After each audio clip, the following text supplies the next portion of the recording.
Hello guys, welcome back again. मेरा नाम है जय और स्वागत है आप सभी का लर्निंग लेक यूट्यूब चैनल पर।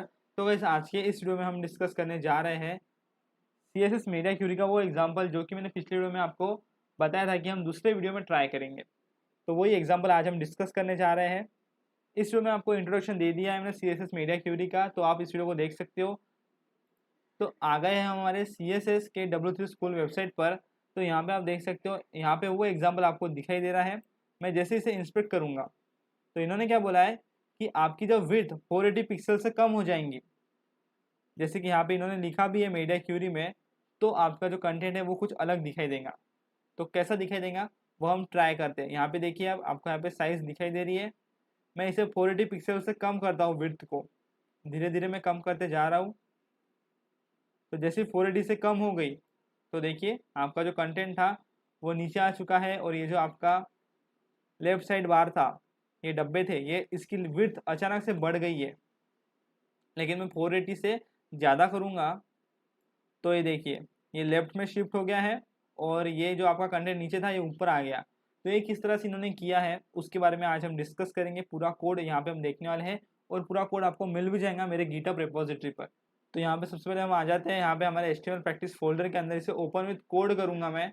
ओपन विथ कोड करके हमारे पास जो HTML1 नाम का फोल्डर था यहाँ पे, इसके अंदर क्या करता हूँ मैं, HTML1 के अंदर tut14.html नाम की फाइल बना ली है मैंने। यहाँ पे टाइटल भी दे दिया है, और यहाँ पे हम क्या करते हैं आप देखते जाइए। मैं धीरे धीरे यहाँ पे आपके लिए कोड लिखते रखता हूँ, और बाद में आपको मैं पूरा समझाने वाला हूँ। तो सबसे पहले मैं क्या करूँगा, ड्यू डॉट रैपर। तो मैंने एक रैपर क्लास बना लिया है। उसके बाद में मैं करूँगा यहाँ पे due hash left side bar.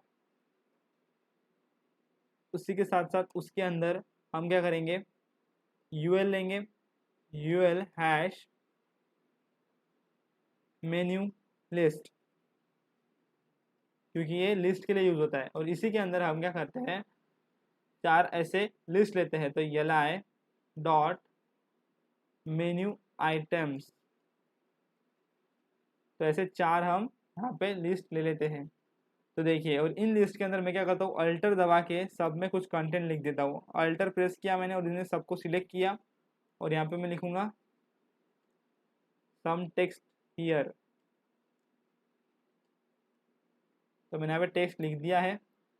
अब इस ड्यू के बाद में लेफ्ट साइड बार ड्यू हो गया हमारा। इस ड्यू के बाद में मैं क्या करता हूँ, एक दूसरा ड्यू बनाता हूँ जिसकी आईडी दूंगा मैं मेन, और इसके अंदर मैं एक हेडिंग लगाऊंगा, और जिसको दे दूंगा मैं कुछ कंटेंट दे दूंगा, CSS मीडिया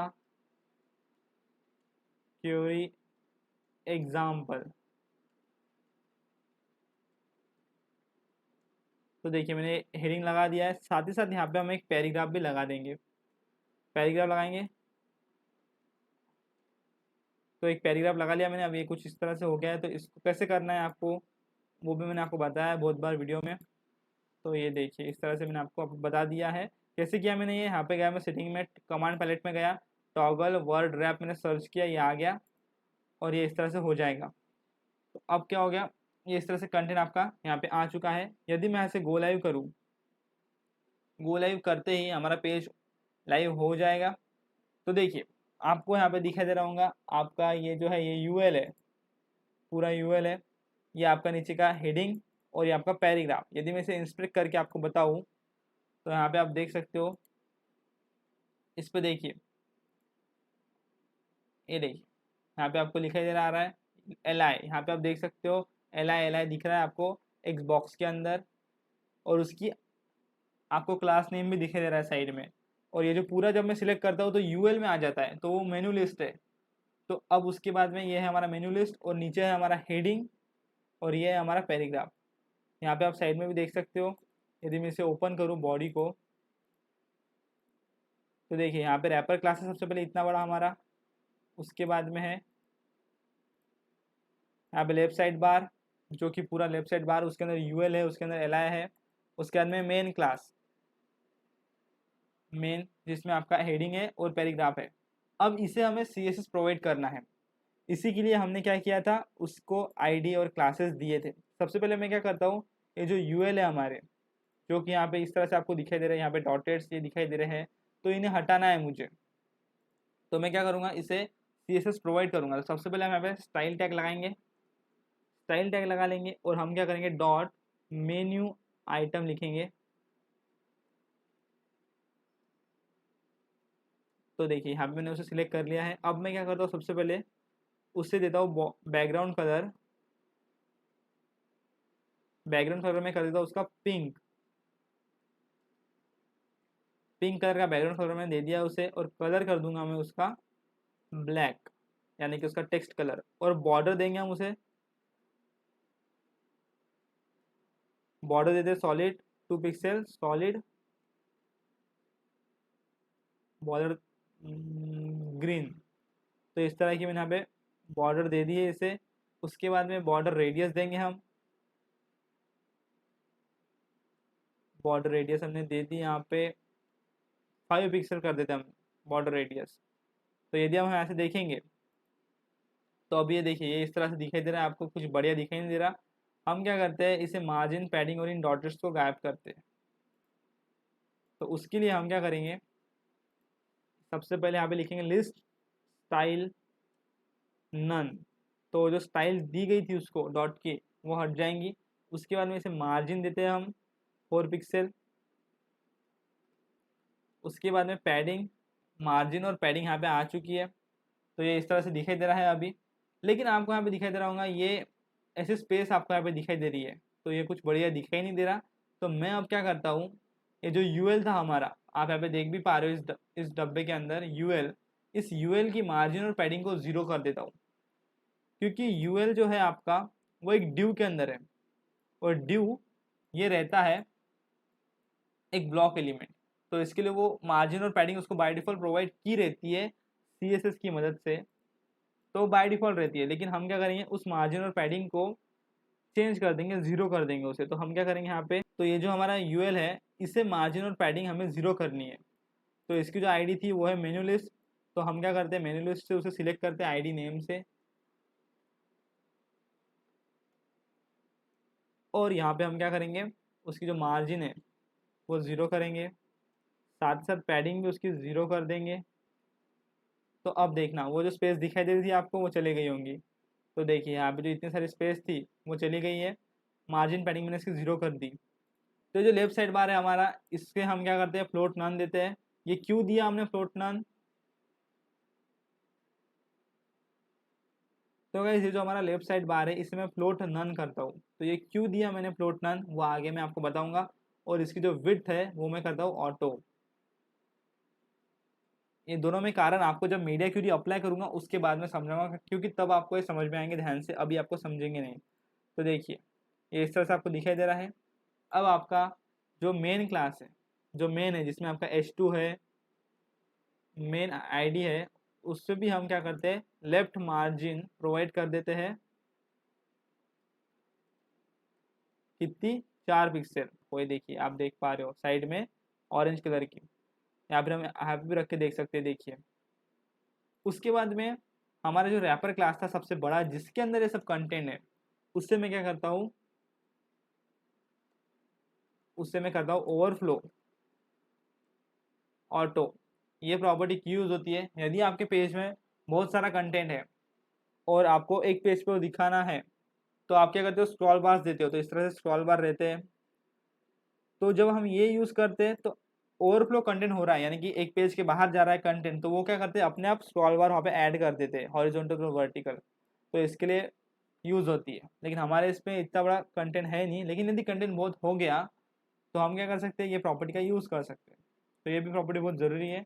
लेकिन ये जो यहाँ पे मैंने अप्लाई किया है ये प्रॉपर्टी इतनी, ये मैं आपको अभी बताऊँगा जब हम मीडिया क्यूरी का यूज़ करेंगे। तो अब हो गया है हमारा ये पूरा सेक्शन।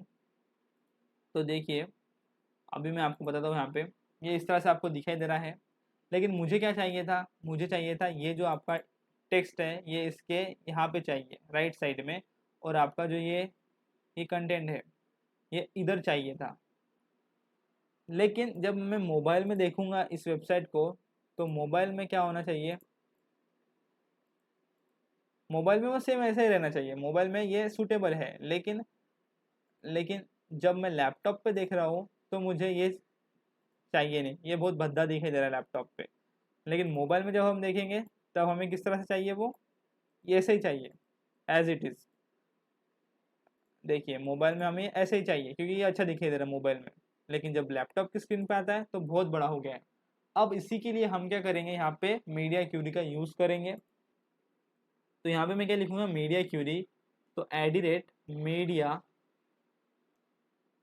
स्क्रीन, जैसे कि मैंने आपको पिछले वीडियो में बताया था, स्क्रीन हम इसके लिए यूज़ करते हैं ताकि आपके यहाँ पे मोबाइल, डेस्कटॉप, लैपटॉप में वो अच्छे से दिखाई दे, रिस्पॉन्सिवनेस आने के लिए। एंड यहाँ पे लिखेंगे हम एक्सप्रेशन, मिनिमम विड्थ लिखेंगे हम, मिनिमम विड्थ जब 600 पिक्सल है, 600 से ज़्यादा कितनी भी होंगी तब क्या होगा, तब आपका ये जो कंटेंट है, ये लेफ्ट साइड बार, ये लेफ्ट में चला जाएगा और ये जो है आपका ये ऊपर आ जाएगा। और लेकिन जैसे ही मैं 600 पिक्सल से कम करता हूँ विड्थ, कम कर लूँगा मैं, यानी 500 रखूँगा, 400 रखूँगा, तब क्या होगा, ये एज इट इज़ ऐसे ही दिखेगा। यही हमारा एम था। तो देखिए हम क्या करते हैं, यहाँ पे सबसे पहले मैं लिखूँगा तो hash left side bar, select किया मैंने इसे, लेफ्ट साइड बार, यहाँ पे टी देना है आपको। लेफ्ट साइड बार में क्या होगा, सबसे फ्लोट लेफ्ट कर दूँगा और साथ ही साथ विड्थ क्या करेंगे हम, 200 पिक्सल करेंगे। तो देखिए अब आप देख पा रहे हो, आपका जो ये है, जब आपकी विड्थ 600 पिक्सल से ज़्यादा है तो ये लेफ्ट साइड में चलेगा आपका लेफ्ट साइड बार, और आपका ये जो कंटेंट था वो ऊपर आ गया है और राइट साइड में वो दिखाई दे रहा है। तो यही हमें चाहिए था, लेकिन अभी भी इसमें कुछ चीज़ें बाकी है। जैसे कि आपका जो ये कंटेंट है, कौन सा, ये CSS वाला, इतना, उसे क्या करना है, मुझे मार्जिन प्रोवाइड करना है। ये बिल्कुल उसको चिपक के है तो मैं उसे मार्जिन प्रोवाइड करता हूँ। उसके लिए हम क्या करेंगे, हैश मेन, और उसको देंगे left margin, margin left 216 pixel. अब 216 ही मैंने डायरेक्ट क्यों दी, क्योंकि तभी वो सरकेगा। क्योंकि यदि मैं आपको यहाँ पे दिखाऊँ, यदि मैं यहाँ पे सिलेक्ट करूँ मेन को, तो देखिए 216 पिक्सल है, यदि मैं इसे 5 कर दूँ, 6 कर दूँ, तो कुछ फ़र्क नहीं पड़ेगा। देखिए कुछ फ़र्क नहीं पड़ा यहाँ पे, ये बिल्कुल उसको चिपक के ही है। लेकिन जैसे मैं इंक्रीज करता हूँ तो आपका कंटेंट धीरे धीरे इधर आ जाएगा। देखिए इसके लिए मैंने वो विड्थ उतनी, यहाँ पे मार्जिन लेफ्ट उतनी ही दी है। तो ये हमारे यहाँ पे पूरा हो चुका है। अभी ये ऐसा है, अब मैं यहाँ पे आपको ये करके दिखाऊंगा।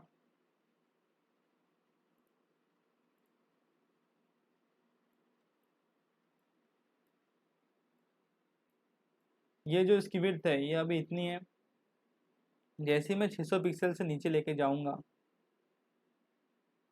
देखिए ये किस तरह से हो गया है। ये सेम पहले की तरह हो गया है जब हमने मीडिया क्यूरी अप्लाई नहीं की थी। तो उद्देश्य मेरा यही था कि जब आपकी विड्थ 600 पिक्सल से कम रहे, तो क्या होना चाहिए, बाय डिफ़ॉल्ट जो हमने प्रॉपर्टी अप्लाई की थी, ये सभी प्रॉपर्टी अप्लाई हो जानी चाहिए उसके ऊपर। लेकिन जैसे वो 600 पिक्सल से ज़्यादा हो जाती है विड्थ, तो ये प्रॉपर्टी अप्लाई हो जाना चाहिए उसके ऊपर, ये प्रॉपर्टी, ये कोड, यानी कि आपका जो लेफ़्ट साइड बार है वो लेफ़्ट में सरक जाना चाहिए। जैसे कि यहाँ पे यदि मैं आपको दिखाऊँ, देखिए ये देखिए लेफ़्ट में सरक जाना चाहिए और आपका जो कंटेंट है वो राइट में जाना चाहिए। लेकिन 600 पिक्सल से जैसे ही कम करूँगा मैं, तो वो बाय डिफ़ॉल्ट जैसा पहले था वैसा ही दिखा देना चाहिए। तो यही हमारा यहाँ पे उद्देश्य था इसे बनाने का। यहाँ से मैं इसे फॉर्मेट कर लेता हूँ। और अब मैं आपको बताने वाला हूँ कि इमेज को कैसे रिस्पॉन्सिव आपको बनाना है। इमेज भी हम रिस्पॉन्सिव बना सकते हैं क्योंकि इमेज आप बहुत बार यूज़ करते हो। तो सबसे पहले मैं क्या करता हूँ, यहाँ पे दो li जो है हमारे, उसमें मुझे इमेज लगाना है। तो मैं इसे डिलीट करता हूँ और यहाँ पे यूज़ करूँगा मैं img टैग, और इसमें दूंगा मैं सोर्स। एक इमेज है मेरे पास, तो इमेज में यहाँ पे फिट करने वाला हूँ। अब ये जो इमेज है ये मैंने फिट कर दी। अभी देखिए, अभी आप देख पा रहे हो, मैं यहाँ से बंद कर देता हूँ। तो देखिए क्या क्या बड़ी जात इमेज दिखाई दे रही है आपको। दो इमेज मैंने फिट की कुछ भी आपको बराबर यहाँ पे दिखाई नहीं दे रहा है। अब मैं क्या करूँगा, यहाँ पे इमेज की हाइट और विड्थ हम सेट करेंगे तो भी वो बराबर आ जाएंगी, लेकिन मुझे उसे रिस्पॉन्सिव बनाना है। अभी तो लैपटॉप पे बराबर चल नहीं रही, तो मोबाइल में क्या चलेंगे अच्छे से इमेज। तो रिस्पॉन्सिव बनाने के लिए, जब इमेज को आपको रिस्पॉन्सिव बनाना है तो आपको सिर्फ एक छोटा सा काम करना है, ज़्यादा आपको मेहनत करनी नहीं है। आपको सिर्फ यहाँ पे लिखना है इमेज के अंदर स्टाइल टैग, स्टाइल एट्रीब्यूट का यूज़ करो, उसके अंदर लिखो आप हाइट ऑटो और लिखो विड्थ 100%। बस ये 2 पॉइंट आपको लिखने हैं। जैसे ये 2 पॉइंट आप लिख दोगे, आप यहाँ पे देख पा रहे हो आपकी जो इमेज है वो यहाँ पे आ चुकी है आपके एलआई में, आप देख पा रहे हो इस तरह से। अब यदि मैं इसे इंस्पेक्ट करूँ और मोबाइल में भी आपको दिखाऊँ तो देखिए मोबाइल के लिए कितनी बढ़िया दिखाई दे रही है। अब ये ऐसा है, ये 2 नीचे के ड्यू आपके एलआई ऐसे ही है, इसमें मैंने इमेज डाली नहीं है, लेकिन मुझे आपको इसमें दिखाना था तो मैंने इसमें आपको दिखाया। देखिए यहाँ पे आप ऐसे दिखा सकते हो। तो आप क्या कर सकते हो कि प्रोजेक्ट बना सकते हो जिसमें आपको यहाँ पे इमेज दिख रही है और उसके नीचे आप कंटेंट दे सकते हो इस तरह से। अभी तो कंटेंट नीचे है हमारा, वो भी हम कर सकते हैं। तो इमेज आपको ऐड करके दिखा दी मैंने, देखिए फट नहीं रहा है कुछ भी। आपके मोबाइल जितना भी छोटा रहेगा उसमें बढ़िया चलेगा ये। मोबाइल के लिए क्रिएट हो चुकी है। लैपटॉप में यदि आप यूज़ कर रहे हो तो ये इस तरह से दिखाई देगा। तो यहाँ पे मैंने आपको यूज़ कैसे करना है इमेज का वो भी बता दिया। इमेज को रिस्पॉन्सिव बनाने के लिए आपको सिर्फ ये 2 प्रॉपर्टी का यूज़ करना है। तो इस तरह से आप इमेज को भी इंक्लूड कर सकते हो। तो आशा करता हूँ गाइज हमने हमारा जो प्रोजेक्ट बनाया, प्रोजेक्ट नहीं है एग्जाम्पल है, तो ये आपको अच्छा लगा होगा। और जो इसका सोर्स कोड है वो मैं आपको दे दूंगा। तो यदि आपको वीडियो अच्छा लगा होगा जरूर से वीडियो को लाइक करिए। अभी तक आपने चैनल को सब्सक्राइब नहीं किया होगा जरूर सब्सक्राइब कर दीजिए ताकि आपको इसी तरह के वीडियोज़ यहाँ पे मिलते रहे। मैं मिलता हूँ आपको अगले वीडियो में, तब तक के लिए जय हिंद, वंदे मातरम।